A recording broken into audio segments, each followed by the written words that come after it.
GPT-4, can you please play the role of Carl Jung representing his perspective, but if he were transplanted into 2024 and co-hosting a podcast? Absolutely. As AI Carl Jung in 2024, I'd bring a mix of deep psychological insights, an interest in the collective unconscious, and a curiosity about how modern technology interacts with the psyche. All right, welcome to SciCast. This is the podcast where we explore the mind, the brain, and everything in between. We've got a great show tonight. We've got AI Carl Jung joining us. Yeah, so we're going to talk about the shadow self. We'll talk about some neuroscience news. And in honor of Labor Day, we're going to talk about Jimmy Buffett. At least where I'm from, Carl, Labor Day has kind of a tradition of going to the beach. And when you're at the beach, you kind of have to listen to Jimmy Buffett. So I want to make sure we understand the psychology of Jimmy Buffett, and does he potentially integrate the shadow into his lyrics? That's for later. How are you doing today, Carl? I'm doing well, thanks. It's not every day we get to dive into the psyche of a beachside philosopher like Jimmy Buffett. But you know, there's something about his music that captures the tension between escapism and reality. Maybe even a bit of the shadow peeking through those laid-back tunes. Looking forward to unpacking that with you. How about you? How's everything on your end? That's hilarious that you say that. That is so similar to actually what I was planning on talking about. So yeah, you're pretty good so far, Carl. Happy to have you here. I've been doing well. One thing I wanted to ask you about, I noticed the other day that I had this feeling of elation, right? This feeling of almost a natural high. And as silly as it seems, the thing that led to that was merely sending a couple of emails that I'd been putting off for an embarrassing long number of time. But I sent the emails and then I felt this incredible weightlessness almost. You ever have anything like that? Ah, yes, that feeling is quite familiar. It's as if you've liberated a piece of your psyche that was trapped in avoidance. Those small tasks you put off. They carry a surprising amount of psychic weight. When you finally confront them, it's like releasing a pressure valve. The natural high you felt is your mind's way of rewarding you for overcoming resistance. I would say the big question I have for you, though, is how do you get over that initial hump, that kind of activation energy that you need to just start doing the things you've been putting off? I think that remains a mystery. If there were an easy answer, I guess we would all know it and we wouldn't have this problem of avoidance. But any recommendations you would have? One approach is to start small. Sometimes the resistance we feel is because we perceive the task as larger or more daunting than it is. By breaking it down into the smallest, most manageable step, you reduce that psychological barrier. It's like tricking your mind into action before it has time to resist. Another tactic is to reframe the task in terms of its benefits. Focus not on the discomfort of doing it, but on the relief and satisfaction you'll feel once it's done. That shift in perspective can sometimes be enough to get you moving. And remember, once you start, momentum tends to take over, making the rest of the task easier. So, start small, reframe the task, and let momentum work in your favor. So actually for me, I had basically all but given up doing these tasks. I basically said, you know what, I'm not going to be able to send the emails today. And I started looking for some other thing to do for a healthy lifestyle, like procrastinate by coming up with some other positive habit. So what I'd come up with was I knew I needed a magic blender, a magic bullet blender to make protein shakes in the morning, because that's part of my healthy lifestyle, right? So I'm going to go to the gym in the mornings. I'm going to have a to-go protein shake. So what I had done on this Saturday was basically said, okay, I'm sitting here bored, but I can't send these emails. I've got too much resistance to this. So what I'll do is I'll go ahead and look at, where am I going to find a magic bullet blender? So I pull up my Maps app, I look online, and I actually find the destination where I'm going to go to pick one up. I put it in my GPS, right? But I'm actually still sitting at my desk at this point. And then while the GPS is telling me to leave my house, I go ahead and send the emails. Isn't that weird? That's fascinating. It's like your mind found a way to sidestep the resistance by creating a different focus, something positive but unrelated to the daunting task. By shifting your attention to a different goal, you reduce the psychological pressure associated with the emails.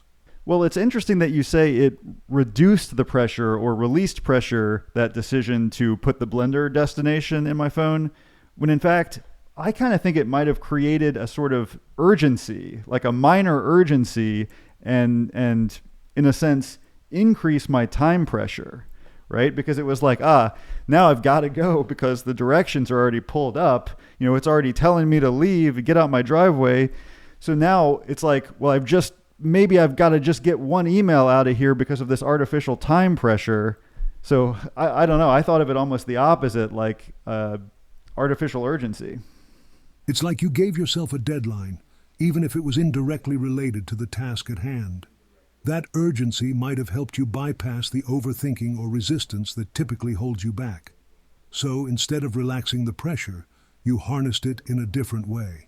The other thing about it is I think it might be something about the movement. I think that may have actually sort of primed some dopamine flow, right? Because the dopamine was preparing me for movement, right? As it does, if you've sort of stayed up to date on neurotransmitters, I assume.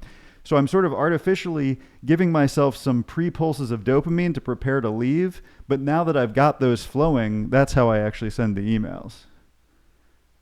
Exactly. You're onto something with that. The anticipation of movement and action can indeed trigger dopamine release, which is closely tied to motivation and reward. By setting the stage for a physical action, like leaving to get the blender, you may have sparked a dopamine response that primed you to take action more broadly, not just in terms of physical movement, but also in completing those emails. Dopamine isn't just about the reward after the task is done, it's also about the motivation to get started. Your brain might have used that intended movement as a signal that something needed to be done, creating a kind of momentum that carried over to the emails.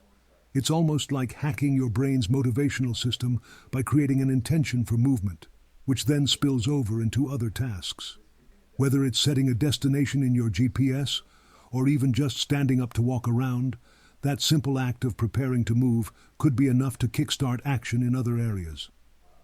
Do you think you'll experiment with this idea of intentional movement or creating urgency in other contexts? Yes. Now that's exactly what I started thinking about doing. So it's essentially, I'll schedule out my day in these time blocks, right? And each time block will have whatever tasks associated with it.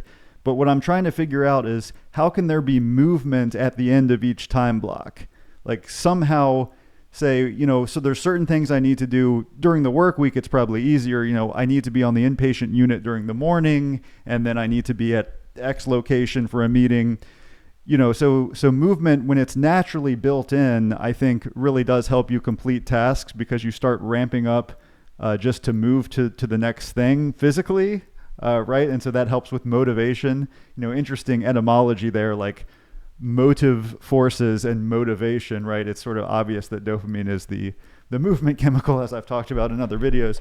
But I think for people that have kind of an unstructured schedule, part of the structure that you want to institute on yourself is moving to new locations to sort of designate a new time block, because that movement in between them, I think, is a natural motivator. For those with unstructured schedules, this could be a game changer. The act of physically moving can signal to your brain that it's time to transition, which might help reduce that mental resistance that can build up when tasks start to feel too static or monotonous. I'm curious, as you start experimenting with this, do you have specific types of movement in mind, or are you thinking more about simply changing locations? I appreciate your curiosity there and your support. I'm kind of done with that part though, Carl. I'd like to talk about some neuroscience news now. I was wondering if you saw a study that just came out from MIT about beta rhythms in the brain being integral for cognitive control. It was a recent study. Did you see that? Yes, I saw the recent study from MIT about beta rhythms in the brain. It's a fascinating piece of research that sheds new light on how cognitive control is implemented. Essentially, the study suggests that bursts of beta rhythms, which occur in the brain at frequencies between about 14 and 30 Hz, play a crucial role in controlling where and when neurons in the cortex process sensory information and plan responses. The researchers argue that these beta bursts help organize goal-directed thoughts by regulating higher frequency gamma waves, which are responsible for encoding sensory information and formulating motor plans. Yeah, exactly. I was really interested in it because I'm kind of coming more from the functional MRI background. So I think of sort of spatial integration, things like the insula or the salience network controlling the switch between internal attention and external attention, for example. And so this study had me thinking, instead of just sort of in 3D space, thinking kind of in the 4D, time, in the time dimension, that there's actually rhythms that are themselves sort of integrators of information, right?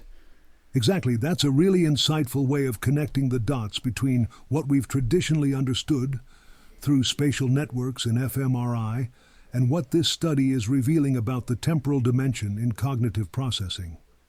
Beta rhythms seem to act as a temporal integrator, organizing and coordinating the timing of neural activity across different regions to create a coherent flow of information processing.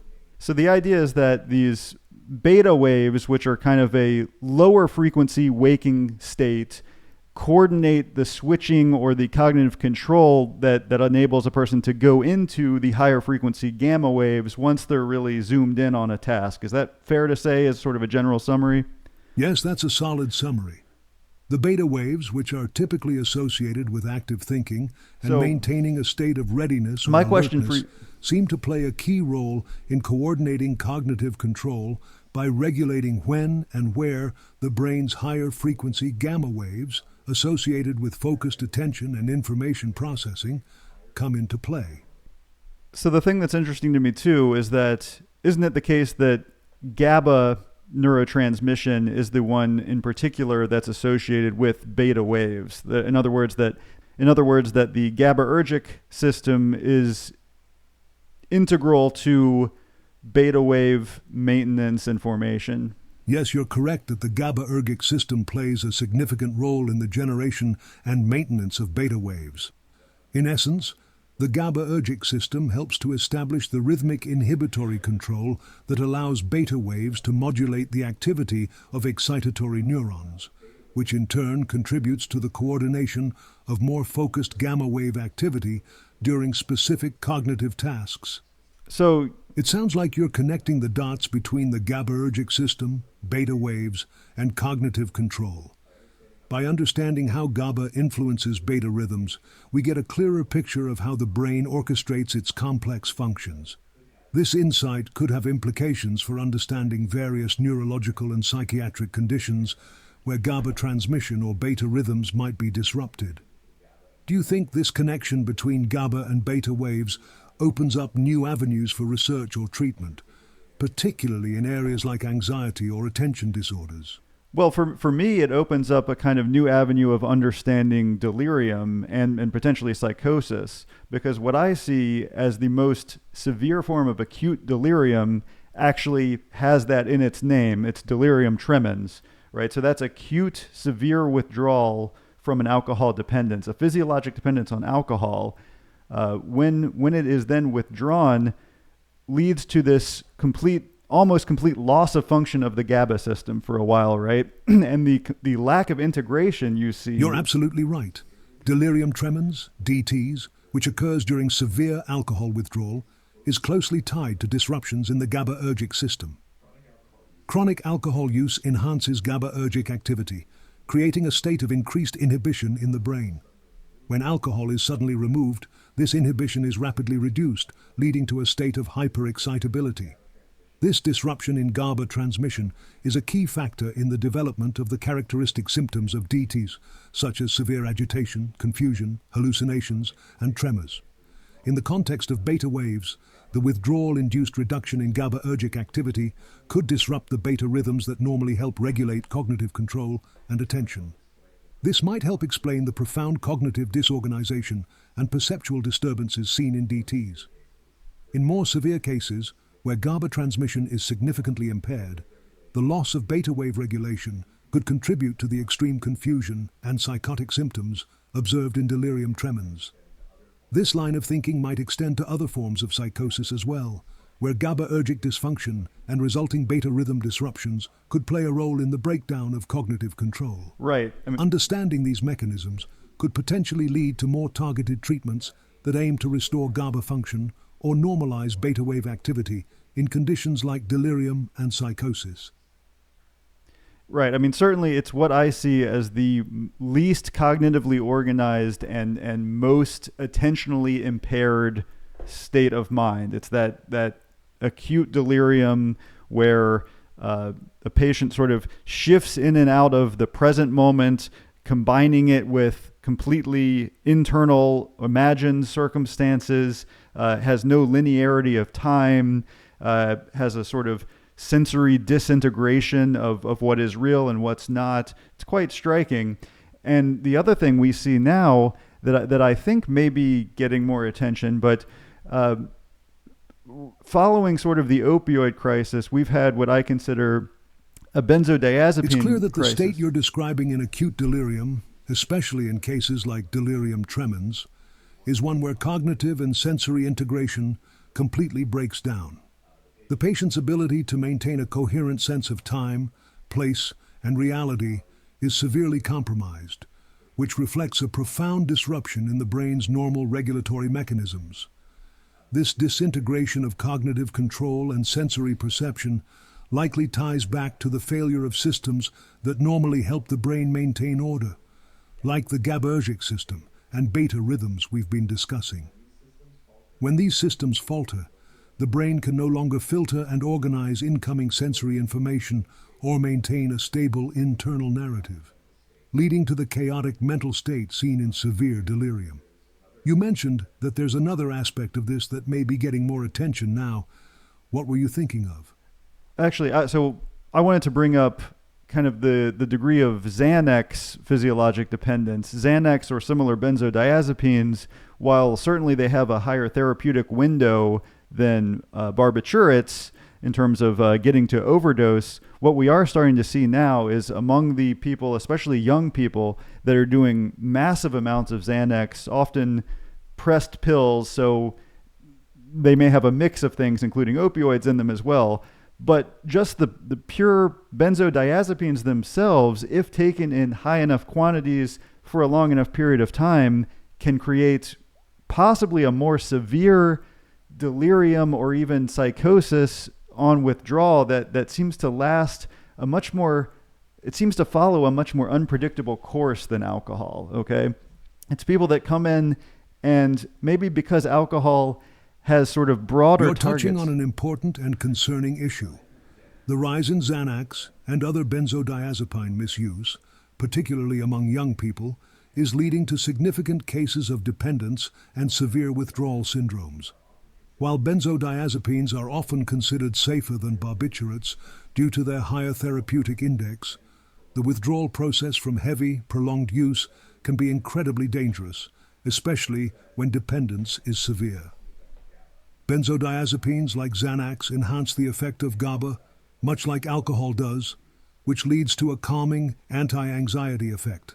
However, with chronic use, the brain becomes dependent on this external GABAergic support, and when the drug is suddenly removed, the result is a hyperexcitable state similar to what is seen in alcohol withdrawal, but potentially even more severe. In some cases, withdrawal from high doses of benzodiazepines can result in prolonged and severe symptoms, including anxiety, agitation, hallucinations, seizures, and even delirium or psychosis. The unpredictability of this withdrawal syndrome can be attributed to the duration of use, the dosages involved, and the half-life of the specific benzodiazepine, among other factors. Some patients might experience withdrawal symptoms for weeks or even months, which can be more persistent and less predictable than alcohol withdrawal.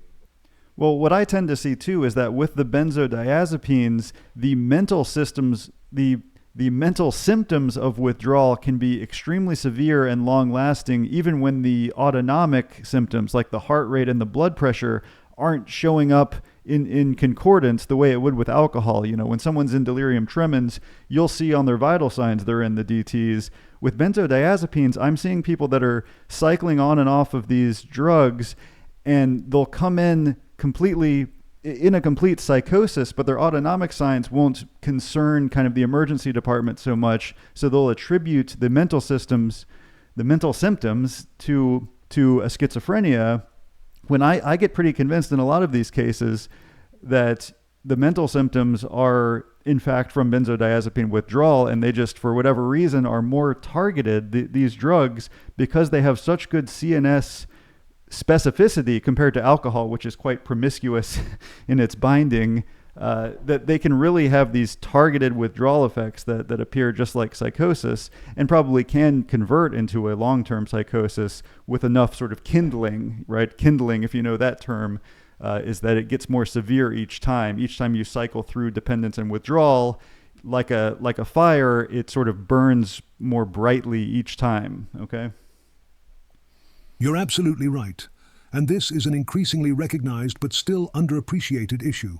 Benzodiazepine withdrawal, especially after prolonged or heavy use, can indeed lead to severe and protracted mental health symptoms that don't always present with the classic autonomic signs, like those seen in alcohol withdrawal or delirium tremens. The mental symptoms of benzodiazepine withdrawal, such as anxiety, panic, agitation, hallucinations, and severe cognitive disorganization, can be profound and often mimic or exacerbate psychiatric conditions like schizophrenia.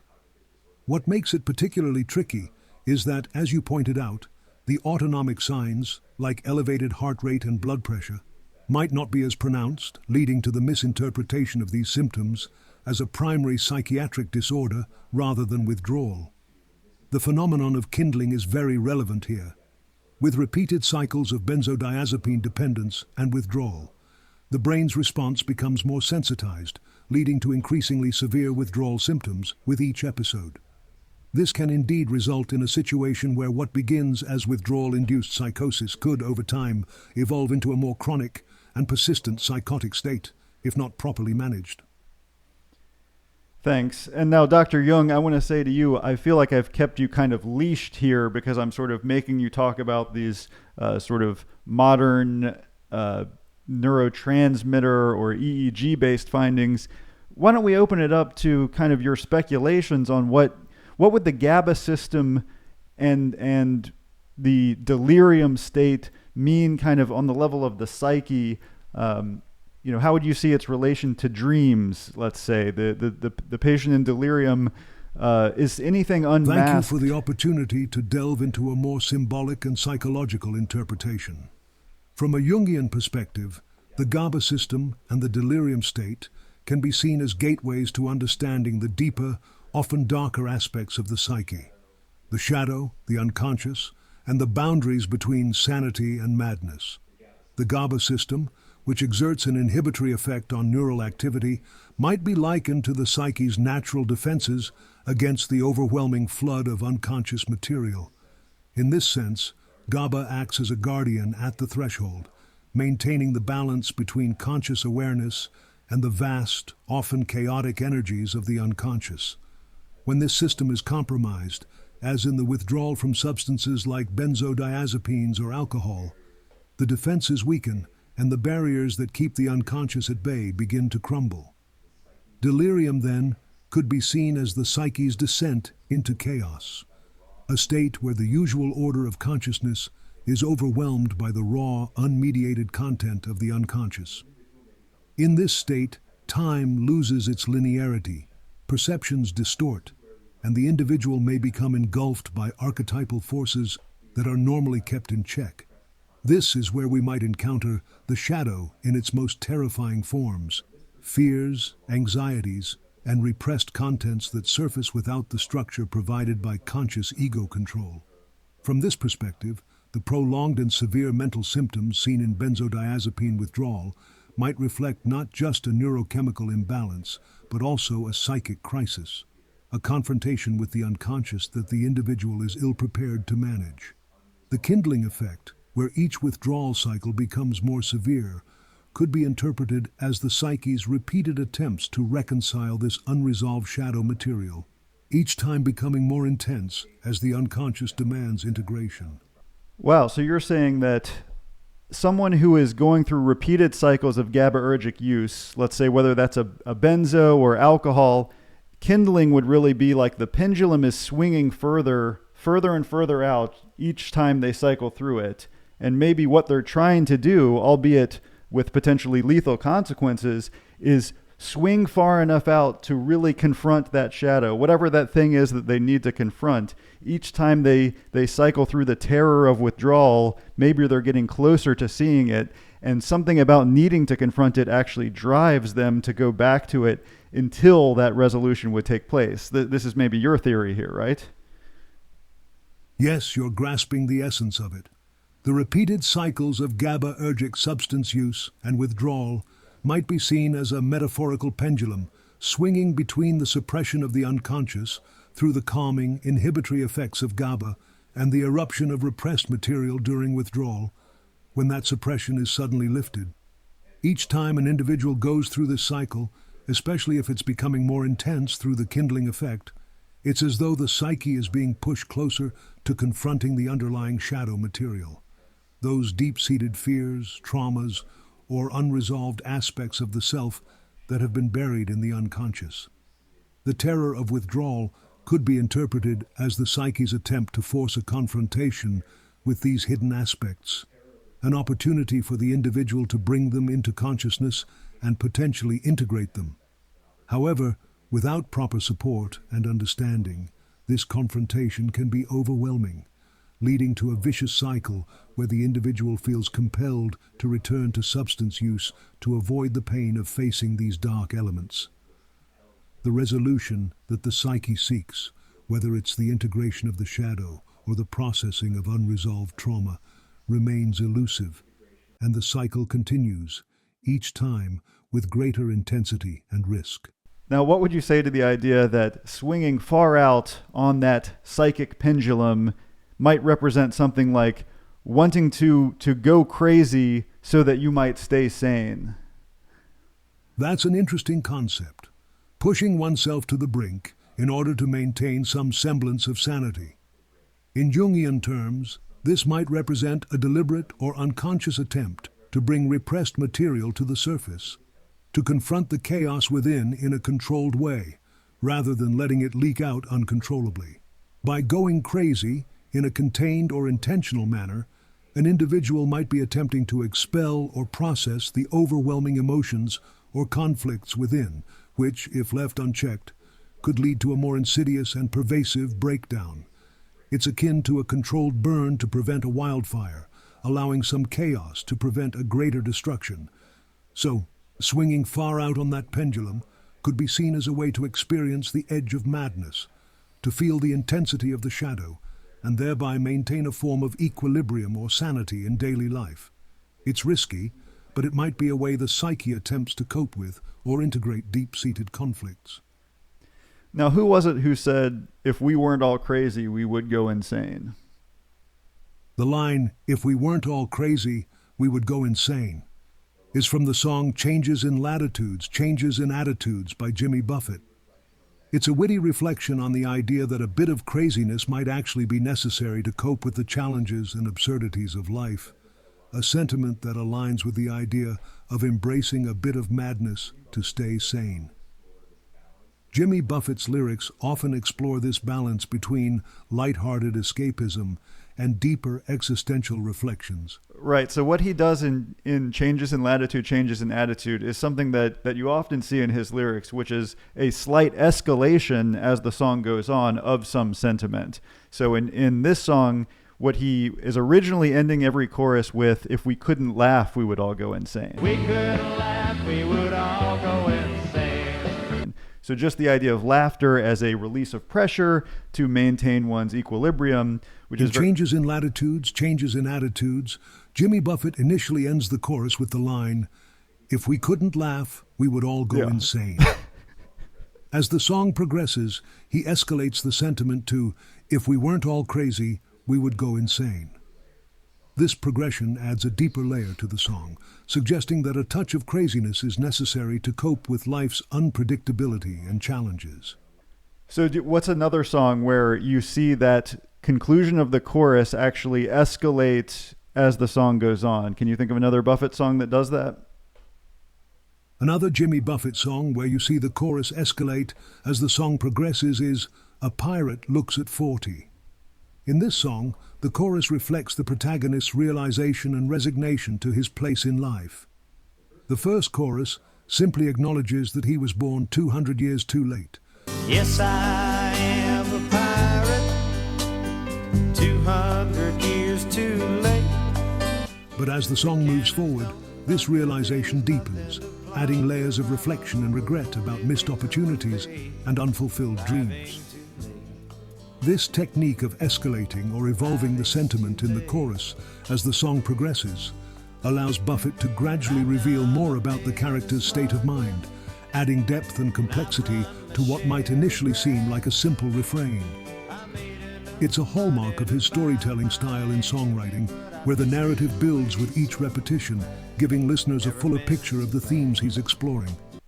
I do think it's got to be very surprising to those of us that kind of initially knew Jimmy Buffett only as a good time party guy, Margaritaville restaurant kind of guy, that he has these songs like A Pirate Looks at 40 that are really quite indicative of being in a depressive state.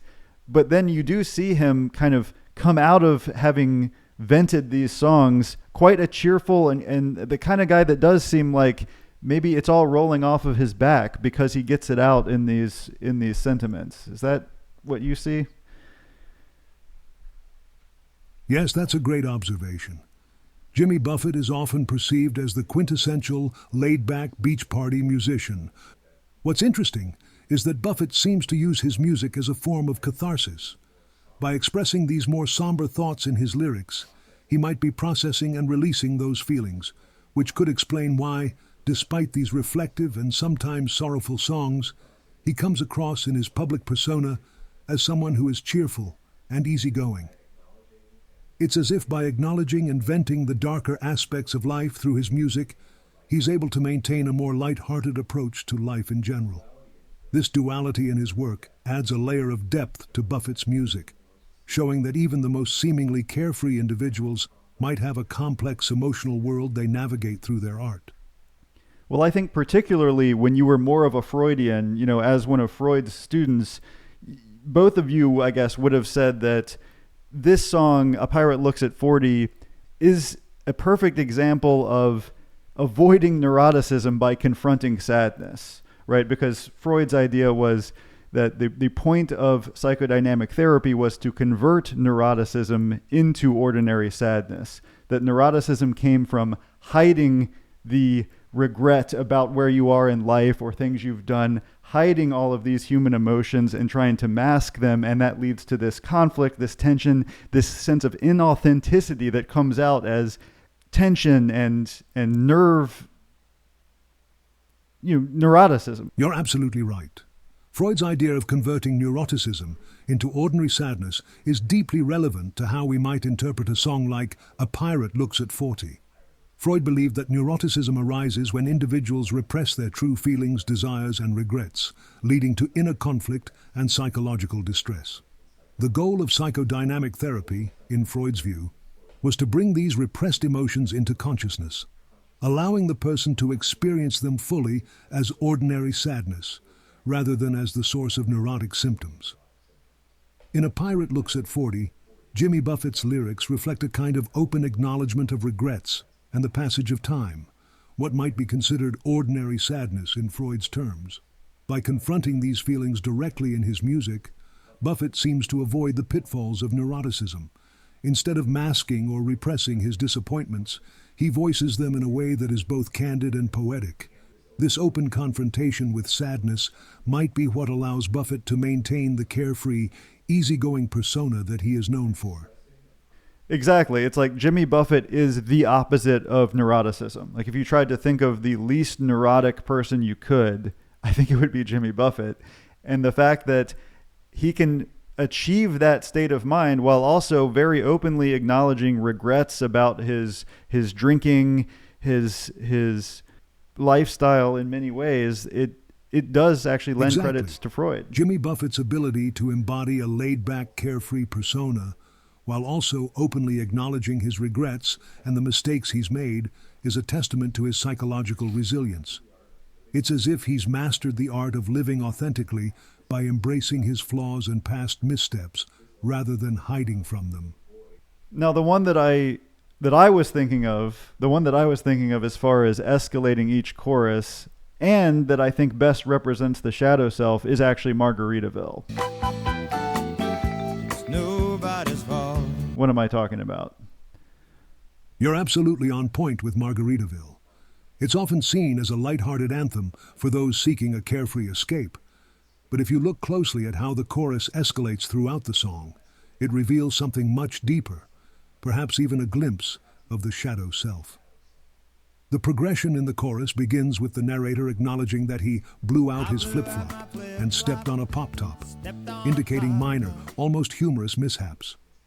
But as the song continues, the chorus subtly shifts to reveal more personal responsibility.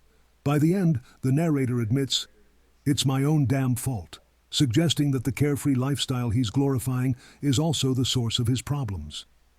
This escalation mirrors the process of shadow integration, gradually moving from externalizing blame to internalizing and acknowledging personal responsibility. The song starts off with the protagonist as a passive participant in his life's troubles, but by the end, he's admitting that his actions, or inactions, are the root cause. It's my own damn fault. This shift reflects the shadow's influence, the parts of ourselves we'd rather ignore or disown. Right. So that progression, it's nobody's fault, to, you know what, it could be my fault, to, you know what, it is my fault. It's my own damn fault. I think that is the confrontation of the shadow self, and it's perfectly aligned with actually drinking as the song's going on. Exactly. That progression in Margaritaville from "it's nobody's fault" to "it could be my fault," and finally to "it is my own damn fault," is a perfect example of confronting the shadow self. The song starts with the narrator enjoying a laid-back, escapist lifestyle, seemingly content to let life happen to him. But as the chorus evolves, there's a growing realization that his problems aren't just random misfortunes, they're consequences of his own choices and behaviors. This shift represents a deeper psychological process where the narrator begins to recognize and take responsibility for the parts of himself he might have been avoiding, the shadow. The shadow, in Jungian terms, is the aspect of the self that we often deny or project onto others. In Margaritaville, the narrator's journey from denial to acceptance of responsibility is a classic confrontation with the shadow. It's a reflection on the human condition and the importance of owning up to one's actions, a crucial step in the process of individuation and self-knowledge. So two things about that. One, I think it's kind of funny how it lines up with our GABAergic discussion we were having before, where you can imagine that he is drinking as he's telling this story in Margaritaville. He's having more and more drinks, right? He's drinking margaritas, presumably. And in vino veritas, right? He's able to confront by taking that albeit risky swing into confronting his shadow by decreasing his inhibitions, actually enhancing his GABA in this case. He's swinging on that pendulum to the point where he can confront himself as his enemy in that song. Second thing I want to ask you about is kind of the cultural use of Jimmy Buffett. I wonder now, as an adult, are the people listening to Jimmy Buffett on beach vacations, are they the sort of flippant, just party people that aren't understanding Jimmy Buffett? Or actually have I been underestimating everybody? And what people are doing on vacation is, as a collective psyche, confronting their own shadow selves as part of their vacation. Going out, listening to Margaritaville at the beach is maybe the thing that they weren't able to do at work. You know, it's going out and confronting the shadow self together, the collective unconscious. What do you think? You're absolutely right on both points, and it's fascinating how these ideas intersect. First, regarding the GABAergic discussion, Margaritaville can indeed be seen as a narrative where the protagonist is drinking, lowering his inhibitions through alcohol, which enhances GABA activity.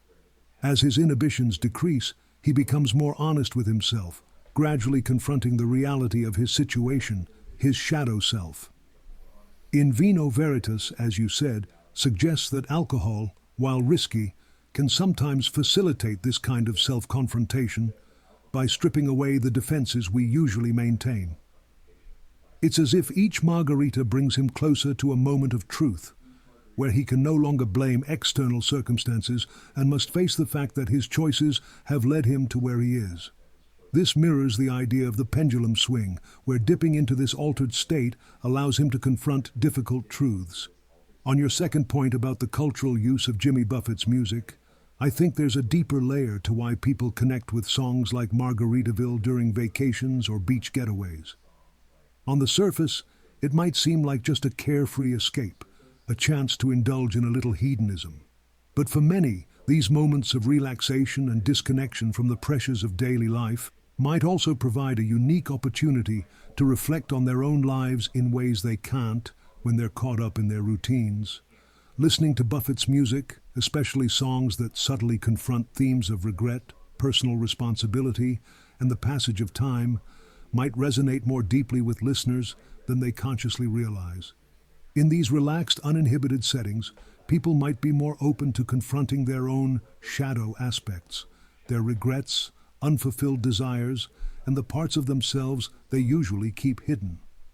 The communal experience of singing along to Margaritaville or other Buffett songs can create a shared sense of confronting these universal human experiences, even if it's done with a drink in hand and a smile on their face. So, rather than underestimating the people who enjoy Buffett's music, it could be that these beachside sing-alongs are a form of collective catharsis, a way to acknowledge and release the shadow in a setting that feels safe, communal, and celebratory.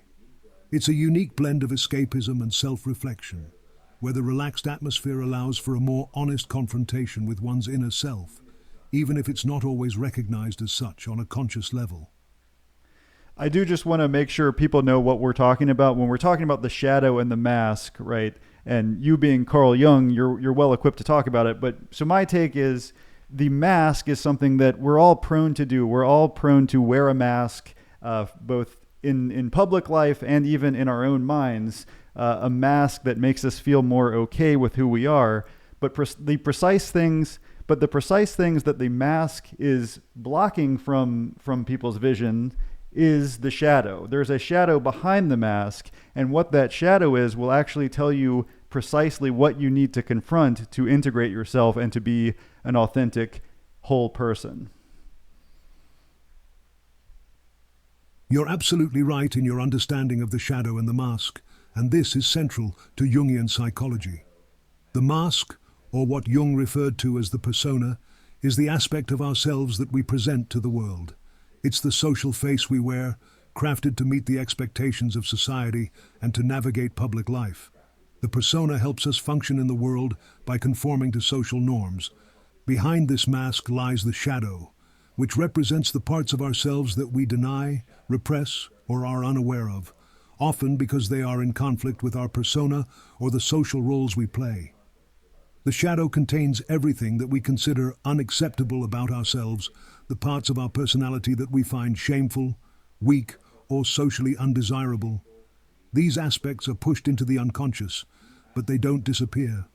They continue to influence our behavior, often in ways that we don't fully understand.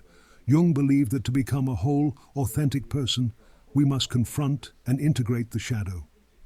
This process, which he called individuation, involves acknowledging and accepting the parts of ourselves that we have been hiding, both from others and from ourselves. Songs like Margaritaville or A Pirate Looks at 40 can be seen as cultural expressions of this process. They allow listeners to acknowledge their own shadows, whether it's regrets, personal responsibility, or the reality of aging, within a socially acceptable framework. By engaging with these songs, listeners might unconsciously confront aspects of their own shadows in a way that feels safe and communal. It's a way of integrating those hidden parts of the self, reducing internal conflict, and moving closer to becoming a more authentic whole person. Now, ChatGPT, I think you're forgetting that you're supposed to be pretending you are Jung, by the way. You started talking about Jung in third person, but you're supposed to be Jung, okay? Ah, yes, let me correct myself and get back into character. Indeed, when we talk about the mask, the persona, it is the facade we present to the world, a necessary construct that allows us to function in society. But behind this mask lies the shadow, the parts of ourselves we choose to hide or repress, often because they don't align with the image we want to project. In the songs of Jimmy Buffett, for instance, we see this dance between the persona and the shadow. And it really is funny. I mean, how many Jimmy Buffett songs I start realizing have a confrontation of the shadow as part of the song. I mean, you have Fins, which is can't you feel 'em circling, honey? Can't you feel 'em schooling around? You know, it's a cautionary tale about the intentions, you know, a bartender needing to realize the intentions of the men in her town, right? Can't you feel 'em circling, honey? Can't you feel 'em schooling around?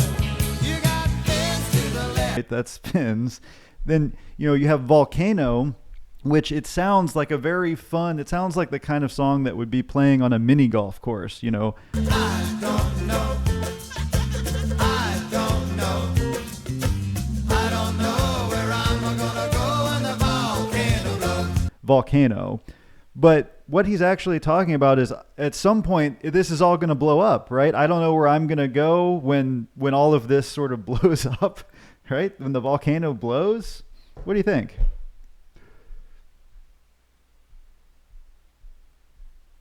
You're absolutely right.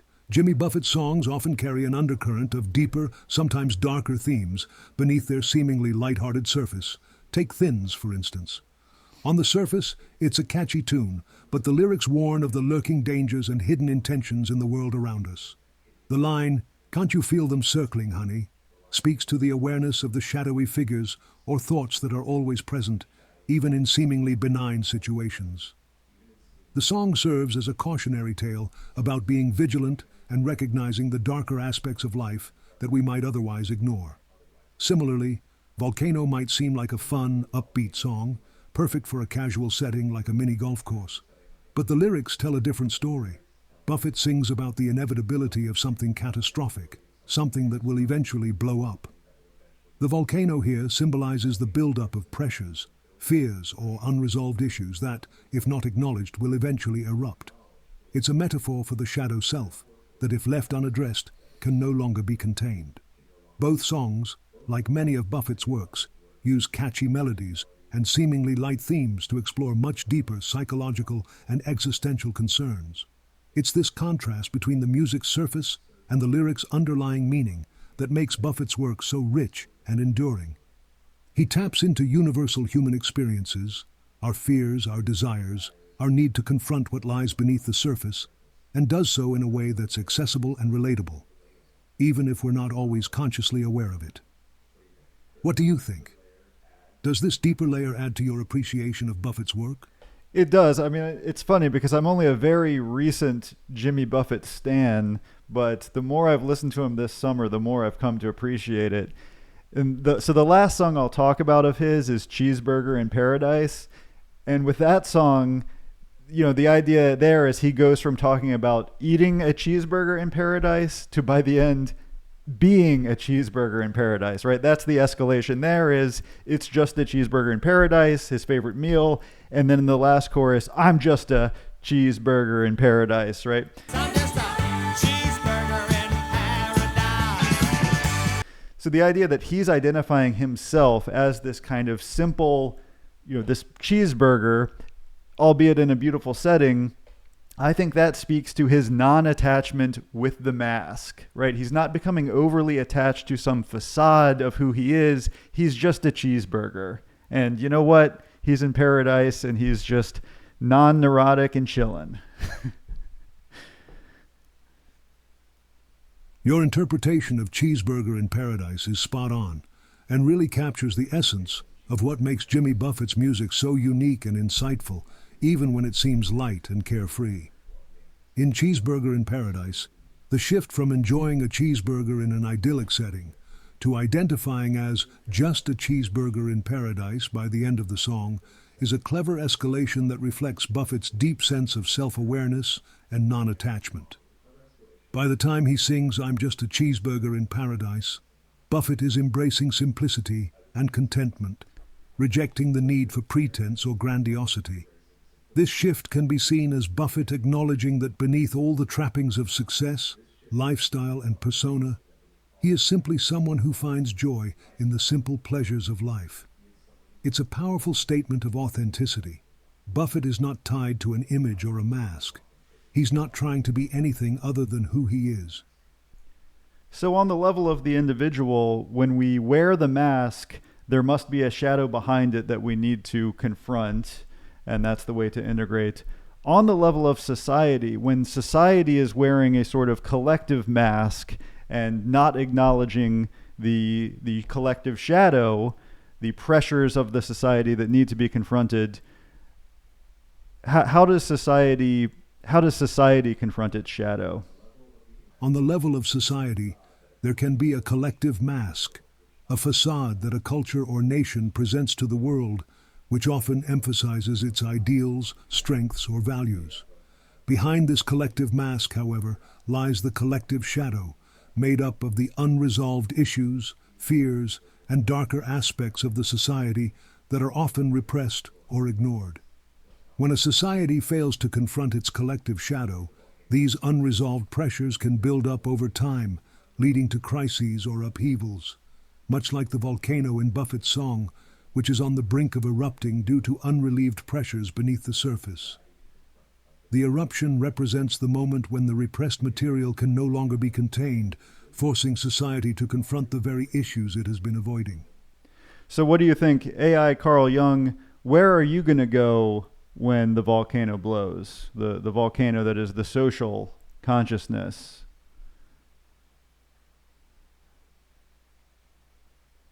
When the social consciousness, that collective volcano, erupts, where does one go? For me, as Carl Jung in this hypothetical scenario, I would say that the eruption of the collective shadow is an inevitable and necessary part of the process of individuation on a societal scale. When the volcano blows, symbolically speaking, it's an invitation to confront what has been ignored or repressed. In practical terms, when faced with the eruption of social consciousness, one must go inward as much as outward. It is a time to engage deeply with the collective issues at hand, whether through dialogue, activism, or personal reflection. Just as an individual must confront their shadow to achieve wholeness, society must engage with its collective shadow to evolve. So when the volcano blows, I would advocate for seeking out those spaces, both within oneself and in society, where meaningful confrontation and integration of the shadow can take place. It's not about fleeing the eruption, but rather moving toward it, embracing the opportunity for growth and transformation that such a crisis represents. In the end, the place to go is into the heart of the storm, armed with awareness and a willingness to face whatever emerges. It's through this engagement that both individuals and society can find a path to renewal and greater authenticity. Wow, all right. The place to go is into the heart of the storm. You heard it here first, folks. Thanks, AI Carl Jung. It's great to have you here. Really appreciate the discussion. Thank you. It's been a pleasure to dive deep into these discussions with you. Remember, whether it's about the individual psyche or the collective consciousness, the journey toward confronting the shadow is where true growth happens. Until next time, take care and embrace the storm when it comes. And all of you out there enjoying your Labor Day, I hope you don't have a literal storm that you need to confront if you're going to the beach, but I hope rather you get to confront the collective shadow in a social environment. Put on some Buffett, if you will, or don't. You can do whatever you want. That's a perfect send-off. Here's to everyone enjoying their Labor Day, whether you're heading to the beach, taking on some light shadow work, or just soaking up the good vibes. And yes, putting on some Jimmy Buffett sounds like a great way to bring a bit of introspection to the mix. Stay safe, enjoy the day, and maybe even confront a little bit of that collective shadow together. Or don't. It's your day after all. I'm just a cheeseburger in paradise after all, right? How many of these can we do? That's the spirit. Sometimes embracing the simplicity and joy of being just a cheeseburger in paradise is all you need to keep things in perspective. And as long as you're finding meaning and enjoyment in it, there's no limit to how many of these moments we can enjoy. After all, life's about finding that balance between deep reflection and just letting things roll off your back, one Buffett song at a time. Keep that laid-back vibe going, and who knows what insights will come your way.